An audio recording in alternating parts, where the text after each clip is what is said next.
Eu vou ler de novo e eu vou pedir para você me ajudar, certo? Crê no Senhor Jesus e será salvo tu e a tua casa. E lhe pregaram a palavra do Senhor e a todos que estavam E tomando eles consigo naquela mesma hora da noite, lavou-lhes os seus vergões e logo foi batizado, ele e todos da sua casa. Então, levando-os para a sua casa, lhes pôs a mesa e na sua crença em Deus alegrou-se com toda a sua casa. Glória a Deus. Curva a sua cabeça. Senhor, muito obrigado pela tua misericórdia, muito obrigado pelo teu amor. Nos dá graça esta noite, Deus. Abençoa o nosso lar, abençoa a nossa casa, nossa família. Deus, aqueles que estão aqui presentes e aqueles que não estão aqui, Senhor, visita cada um deles, Pai, que nenhum deles se perca, nenhum, Senhor, para a glória do teu nome. Deus, fala aos nossos corações, é o que nós oramos e pela fé nós te agradecemos. Amém? Glória a Deus. Podeis sentar, irmãos.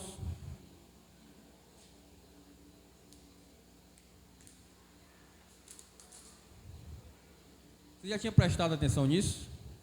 Na sua casa? Ficamos felizes por ver várias famílias aqui, né? E se você não está com a sua família aqui hoje, eu creio que pela fé você vai estar com a sua casa, na casa do Senhor. Mas os apóstolos, ou Paulo e Silas, aqueles que estavam aqui nesse momento, eles estavam respondendo à indagação do carcereiro. O carcereiro, os irmãos conhecem bem essa história, né?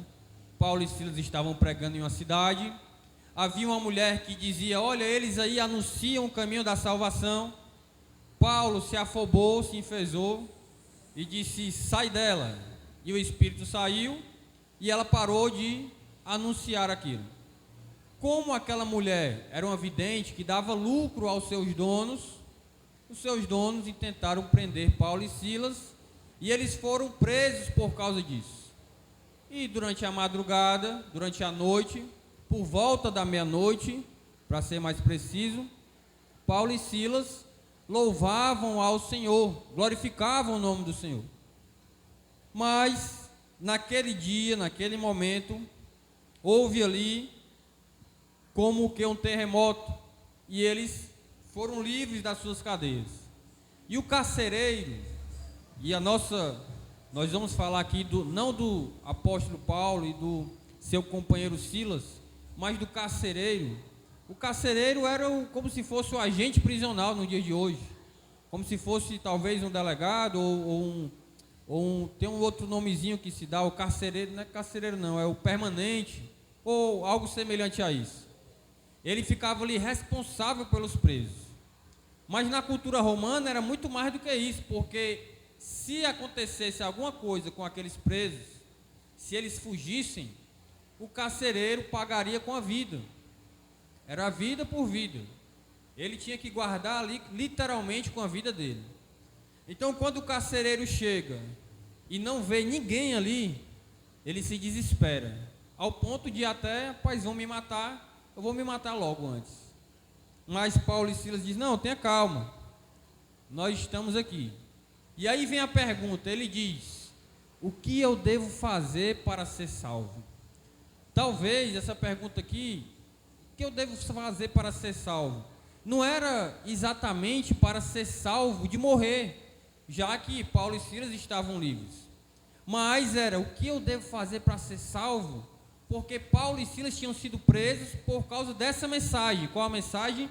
De anunciar o caminho da salvação. Está lá no versículo 17. Eles foram presos sob essa acusação.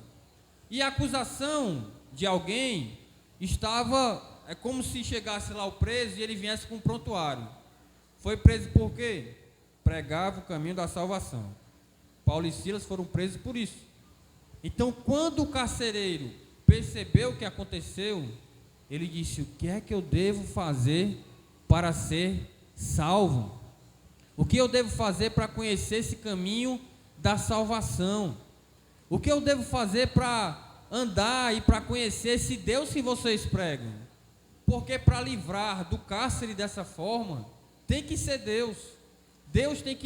Esse Deus que vocês pregam deve ser de verdade. E eles responderam o seguinte: crê no Senhor Jesus Cristo e serás salvo tu e a tua casa. Às vezes eu já vi muitas pessoas pregando sobre isso, que se eu crer, estou crendo aqui agora, então estou crendo aqui agora, a minha família está sendo salva lá em casa. Tem algumas coisas que aconteceram na Bíblia que de fato você vê que Deus ele tem um plano com a família. Se nós olharmos lá para Gênesis capítulo 6, nós vemos a história de Noé, e ele foi salvo com a sua família. O Senhor poderia ter falado para ele: Noé, escolhe aí uns 3 ou 4 amigos teus, escolhe aí umas 5 ou 6 pessoas que tu gosta, então escolhe aí alguém que tu acha que pode te ajudar na arca. Não, mas foi Noé e a sua família. Há algo semelhante a isso quando Israel, depois de sair do Egito pelas mãos de Deus, usando Moisés, e depois de entrar em Canaã através do seu servo Josué, eles chegam até uma cidade chamada Jericó. As muralhas de Jericó eram da largura dessa igreja, viu? E quando eles chegam àquele local, vai 2 espias. E esses espias quase são pegos, 2 espiões. E quase eles são descobertos, mas uma mulher chamada Raabe, ou Rabi, esconde esses 2 espias, esses 2 espiões, e ela diz o seguinte: olha, me salva, eu creio nesse Deus de vocês, eu sei que esse Deus de vocês vai colocar a mão sobre vocês e vocês vão vir a esse local e vai conquistar esse local. E ali eles fazem uma aliança, eles dizem: olha, coloca esse sinal aqui na tua janela, e tu e a tua casa fiquem aqui, e quando nós viermos, tu e a tua casa será preservada. Então era Raabe e a sua casa. Há também, antes de sair do Egito, o Senhor dando instrução a Moisés, disse: pega o cordeiro novo, reparte entre a família, passa o sangue no umbral, e quando vier o anjo da morte, ele não vai entrar nessa casa. Então você e a sua família estarão protegidos por causa do sangue do cordeiro no umbral. Então, algumas vezes Deus revela o propósito com alguém e a sua casa. Para que melhor exemplo do que o Deus de Abraão, Isaque, seu filho, Jacó, seu neto. Então, nesse texto aqui, diz: crê no Senhor Jesus e será salvo, tu e a tua casa. A primeira coisa, irmãos, e a coisa mais importante, é que a salvação vem do crer no Senhor Jesus. Não há outro nome dado entre os homens pelo qual devamos ser salvos. Não há outro mediador entre Deus e os homens. Não há outro caminho. Então o meio da salvação é Jesus. Mas como levar essa salvação até a minha casa? Como o carcereiro pôde levar essa salvação até a sua casa? No versículo 32 diz: e lhe pregaram a palavra do Senhor e a todos os que estavam em sua casa. Aí eu posso entender algo melhor sobre isso. A palavra do Senhor chegou até a casa do carcereiro. A salvação chegou lá pela mensagem do Evangelho, pela pregação da palavra de Deus. Lembra quando Jesus foi na casa de Zaqueu e ele disse: hoje nessa casa houve salvação. Jesus, a palavra viva, estava ali. Então a salvação para a minha casa, para eu e a minha casa, tem que vir através de eu levar a palavra de Deus para a minha casa. A minha casa deve ser um local onde a palavra de Deus é pregada. Esse projeto de Deus não é um encontro só aqui nesse texto de Atos, capítulo 16. No capítulo 11, há algo interessante também no versículo 14, que diz o seguinte: ao qual te darás palavras com que te salves tu e toda a tua... Não, os irmãos... Cornélio recebeu uma mensagem, que a palavra chegaria a ele, para que ele fosse salvo, ele e toda a sua casa. A mensagem que Cornélio recebeu através do anjo era essa, que a palavra da salvação chegaria a ele e a toda a sua casa. Enquanto isso, Pedro, que estava em Jope, também teve uma visão do céu, porque o Deus que falou com Cornélio foi o mesmo Deus que falou com Pedro. Esse Deus que falou com Cornélio lá na Cesareia foi o mesmo Deus que falou com Pedro em Jope. Porque para Deus não há impossíveis. Deus não dá uma mensagem para um e uma mensagem para outro. O nosso Deus não é um Deus de confusão. Então Pedro, naquele momento, no terraço, orando, ele teve uma visão. Descia do céu um lenço, um grande lenço, e nesse lenço, nesse lençol, havia muitos animais, quadrúpedes. E esses animais eram para os judeus animais imundos. E Pedro disse: não, Senhor, eu não como não. Eu não toco em coisa imunda. Lá em Levítico capítulo 11, os judeus, eles aprenderam que animais que não são ruminantes e que não têm os cascos fendidos são imundos. O animal, para ser puro para o judeu, tem que ter os cascos fendidos e ser ruminante. Para você lembrar o que é ruminante, basta lembrar da vaca. Lembra da vaca? Ela fica mastigando ali o mato, o capim, né? Aí mastiga, vai lá no estômago dela, depois, os irmãos vão jantar ainda, né? Depois volta. Às vezes ela é tão assim, eu vou continuar. Ela joga no chão e vai, come de novo. Ruminante. E os cascos fendidos é aqueles cascos que tem, que quando o casco, a pata termina no casco, mas ela é partida no meio, igual a da vaca. O porco, ele engana. O porco tem o casco fendido, mas ele não é ruminante. Por isso que o porco é imundo para o judeu. Então, quando Pedro viu essas coisas, ele disse: não, eu não como isso. Mas o Senhor deu uma lição para ele. Disse: Pedro, não torne imundo aquilo que Deus purificou. Sabe por quê? Nós, às vezes, sabia que às vezes a gente quer ser mais santo do que Deus?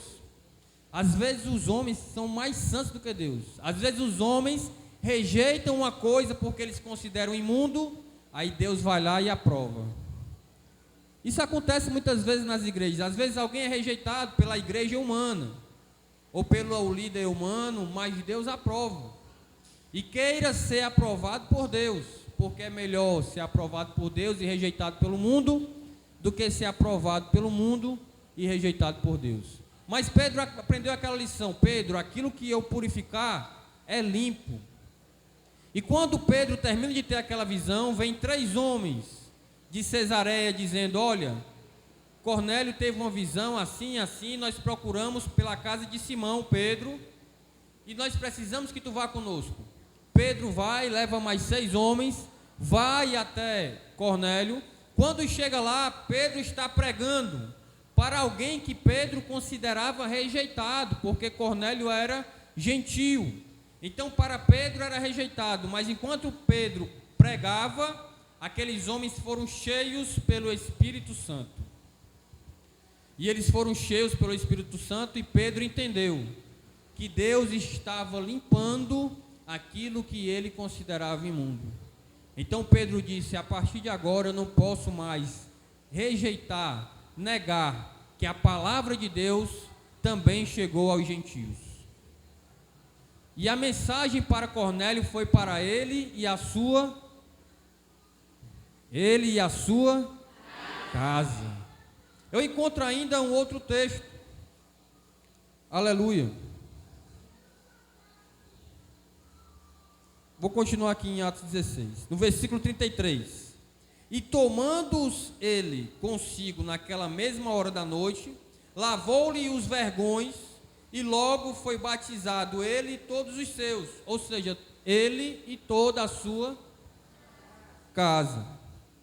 Uma coisa interessante, irmãos, quando o carcereiro lava os vergões, é que essa mensagem do crer, o crer não é dizer que acredita, ou o crer não é, não, eu acredito, tem Deus sim, mas houve na vida do carcereiro, quando ele creu, uma mudança de postura, uma mudança de atitude, porque o crer da Bíblia, o crer no Senhor Jesus Cristo, ele está ligado à mudança de atitude.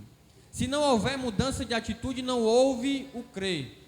Se não houver mudança de atitude, não houve o acreditar em Jesus Cristo, não houve o crer no Senhor Jesus e será salvo tu e a tua casa. Aquele homem, o carcereiro, ele estava seguindo o exemplo de Cristo. Talvez nesse momento, lembram que a palavra foi pregada na sua casa? Lembram que a mensagem foi levada, a palavra de Deus foi falada ali? Talvez ele tenha ouvido o exemplo de Jesus, quando Jesus, no Evangelho de João, capítulo 13, ele tira uma parte ali da sua vestimenta, se assenta, pega uma bacia e lava os pés dos discípulos, porque o carcereiro estava lavando os vergões, ou seja, Paulo e Silas estiveram presos, os ferros circulavam as suas pernas, talvez apertando, talvez machucando, e agora o carcereiro, aquele que antes tomava conta dos presos, aquele que estava disposto a matar se os presos fugissem, agora ele estava lavando os pés, lavando as pernas, lavando os pulsos daqueles homens. Ele estava com uma atitude cristã. Lembra que Jesus disse que se não lavar os pés não tem parte com ele?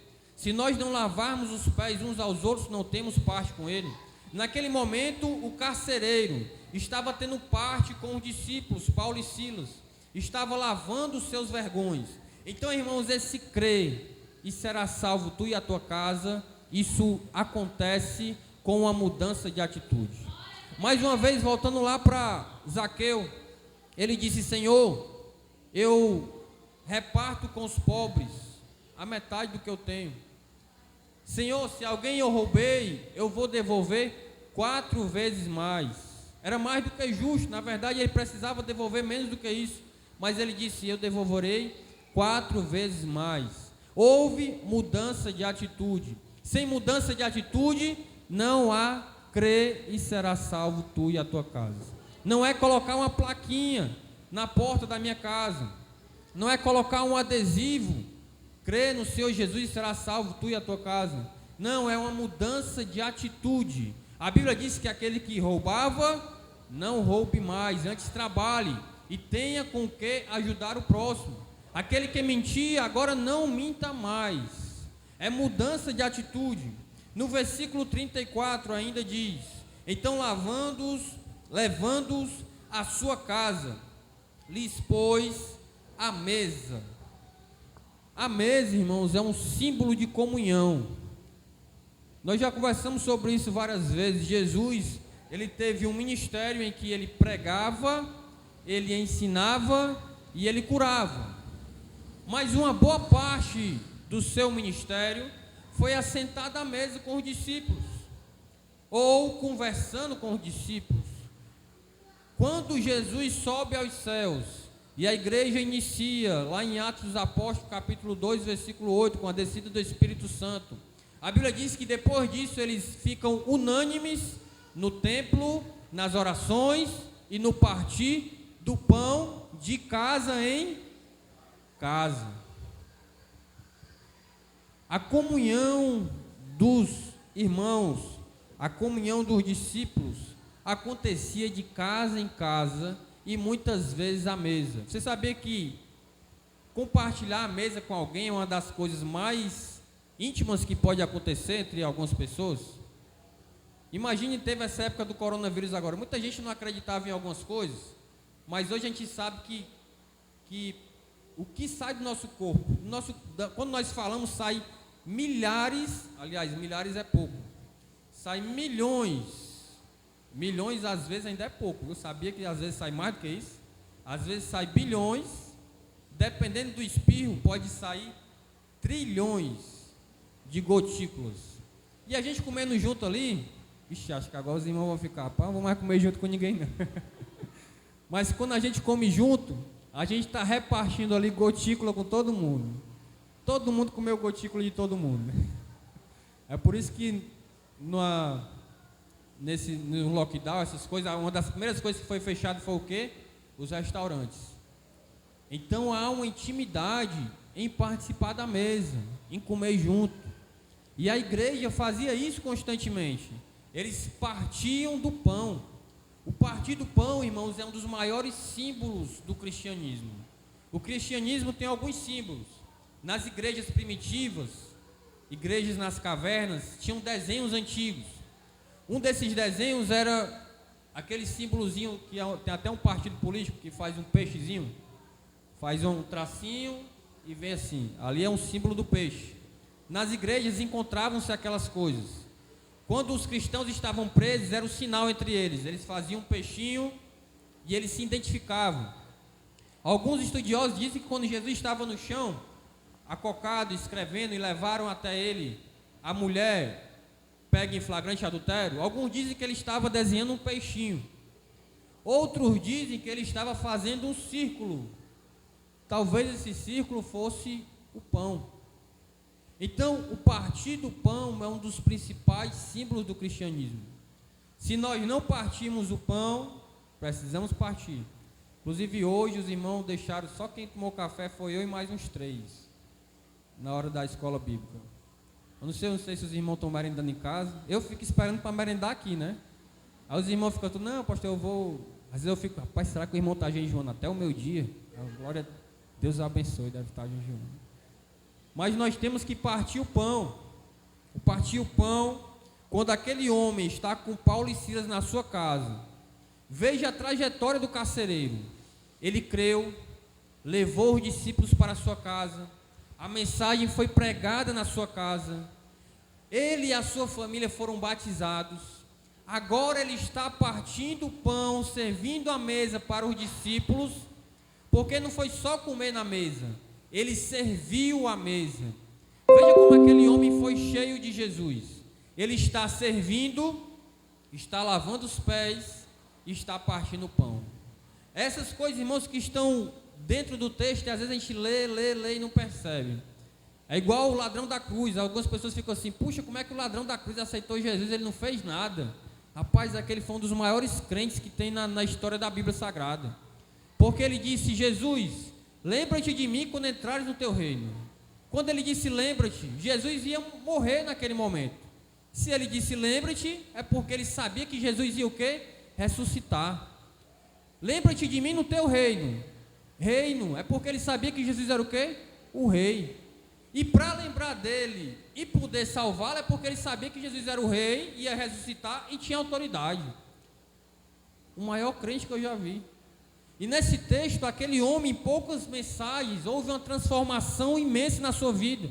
Às vezes a gente se pergunta como religioso, aí pastor, não pode batizar, o irmão só tem 1 ano na igreja, só tem 6 meses. Esse irmão aqui foi numa noite. Ele passou de carcereiro, de soldado romano, de assassino se precisasse, porque se ele pegasse Paulo e Silas tentando fugir, ele não pensaria 2 vezes, ele teria matado Paulo e Silas. Mas ele passa agora de um homem, um carcereiro mau, porque tinha que ser mau, viu, para ser carcereiro. E ele passa de um homem mau para alguém que está, opa, meu irmão, está tudo bem com o seu pé, deixa eu passar aqui mais, deixa eu limpar aqui um pouquinho as suas pernas, os seus vergões. O pãozinho aí está bom? A mesa você está bem sentado? Está tudo bem com você? Você está sendo bem tratado? Passa para agora alguém que crê, alguém que parte o pão, alguém que foi batizado e alguém que levou a mensagem do Evangelho para a sua casa. Agora é ele e a sua casa estão servindo ao Senhor. E para terminar aquela noite, porque aquela noite tinha que terminar bem, irmão. Aquela noite ela tinha que terminar de uma forma maravilhosa, mais do que já estava.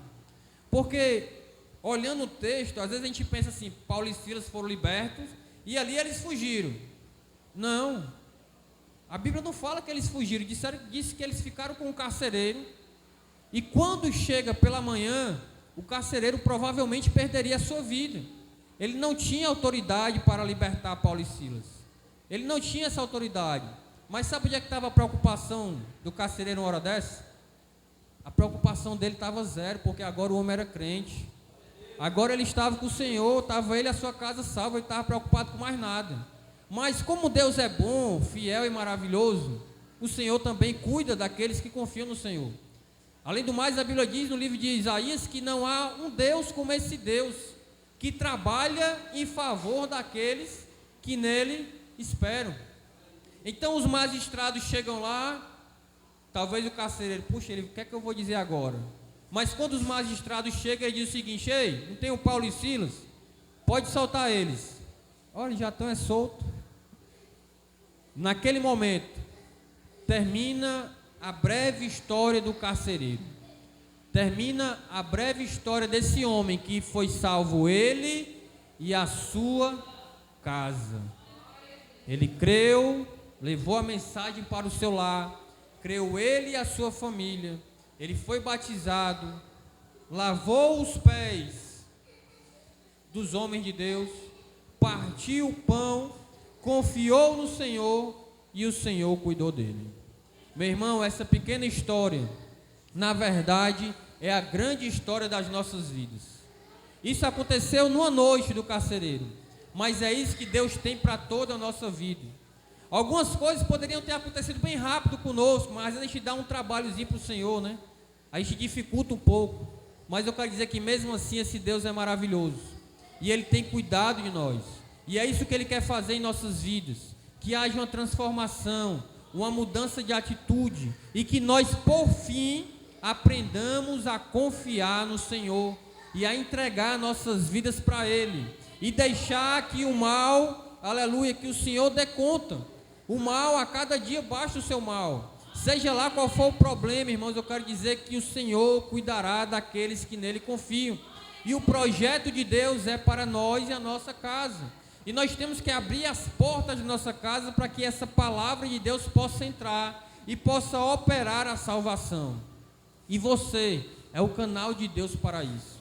Na carta aos Coríntios, capítulo 5, tem uma passagem interessante, capítulo 7, perdão, uma passagem interessante que diz que a mulher crente, ela santifica o seu lar mesmo com o marido incrédulo, e o homem crente, ele santifica o seu lar mesmo com a mulher incrédula. Eu quero dizer que Deus tem um projeto para o seu lar, e você é a porta de entrada da palavra de Deus, e você santifica o seu lar, porque o projeto de Deus é para nós e a nossa casa, para que nós possamos dizer, como disse Josué, em Josué capítulo 24, versículo 14 e 15, que nós possamos servir ao Senhor e possamos dizer: porém eu e a minha casa sirvamos ao Senhor. Eu quero convidar você a ficar de pé essa noite. Aleluia. Eu tinha combinado com o João Arthur de no final ele tocar aqui um louvor comigo na bateria, mas ele esqueceu. Vai ficar para depois. Eu quero convidar você a curvar a sua cabeça nesse momento, a apresentar a sua casa, o seu lar. Deus tem um projeto com você e a sua casa. Enquanto você já de cabeça curvada, me ajude nisso, fale para o Senhor: Senhor, eu sei que o Senhor tem um projeto para mim e a minha casa. Ainda com o seu pensamento no Senhor, irmãos, eu vi uma pregação em que o pastor falava assim: eu não quero ser como Noé, que salvou a sua família e perdeu o mundo. Eu não quero ser como Davi, que ganhou o mundo, mas perdeu a sua família. Eu quero servir e que eu e a minha família possamos pregar o Evangelho ao mundo. Que nós e a nossa família possamos pregar o Evangelho ao mundo. Curva a sua cabeça, fale com o Senhor através desse hino.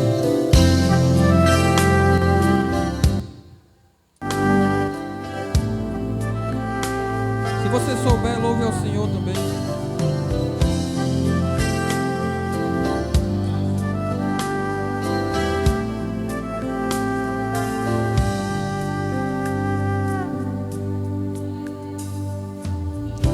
Minha casa será uma casa de bênção.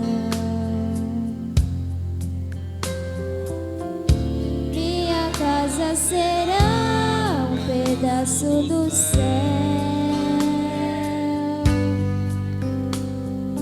Nela estarão reunidos adoradores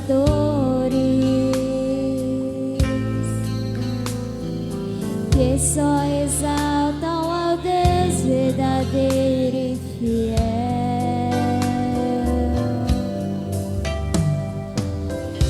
Minha casa será reconhecida Aleluia, Jesus. como um lugar de milagre e oração, onde Jesus